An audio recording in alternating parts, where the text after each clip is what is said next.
Hi guys, welcome back. Once again, advice for this is, natutuwa ang Diyos Ama sa mga taong matutuwid. So ganito po yan eh. Once mong isa kang taong maka-Diyos, palagi mo iniisip o sinusunod ang mga 10 utos ng ating Diyos Amang na nasa Bible. So isa kang taong matuwid, iniisip mo lang parati yung uh, naka, ang kakabuti ng kapatao mo. Palagi kang nag-iisip o tumutulong ng buong puso't kaluluwa mo ng unconditionally para sa kapatao mo.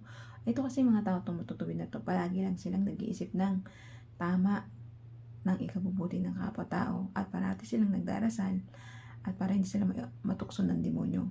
Ang mga taong matutuwid, sila yung umiiwas sa mga taong alam nila na magiging makakahawa sa kanila, yung mga toxic na tao. Hindi iwasan nila yan, na huwag silang madamay o pariwara sa mga ganong tao na maghihikayat sa kanila ng ikaliligaw ng kaluluwa nila. Pero kung isa kang tao matuwid, tsak na tsak, lagi mong iisipin na ating first priority natin ang ating Diyos Ama na nasa langit. Parating may isipin siya, parating siya ang iisipin mo, ikabubuti ng kapwa mo, ikabubuti ng kaluluwa mo, ikabubuti ng pamilya mo, at higit sa lahat yung trabaho mo o business mo.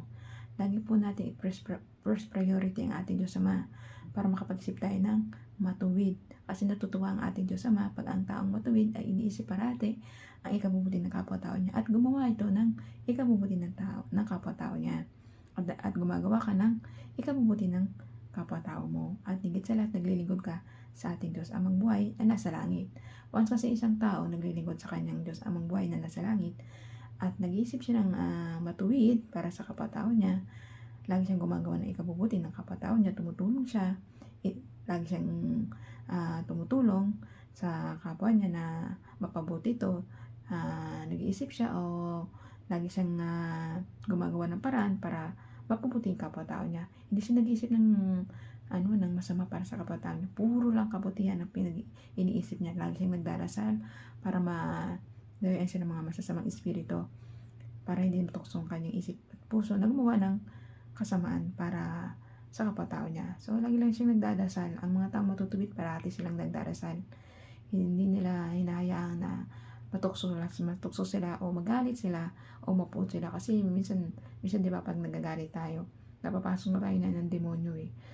Yung galit, bugso yan ng demonyo. Pinapasok yung isip at puso natin na, sige magalit ka sa kapwa-tao mo, pero hindi naman dapat.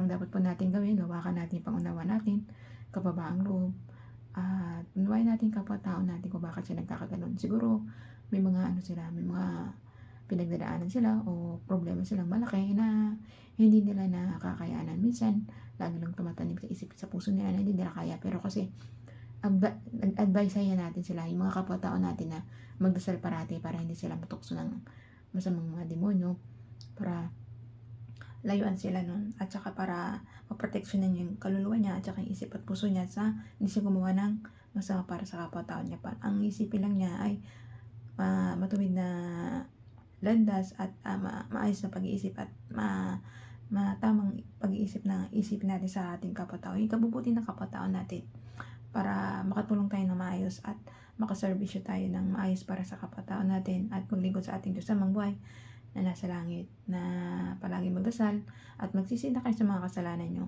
at magbago na kayo. Kung napapanood nyo ako, so kung may mga kasalanan kayo nagawa, pagsisihan natin, balik loob tayo sa ating Diyos amang buhay na nasa langit.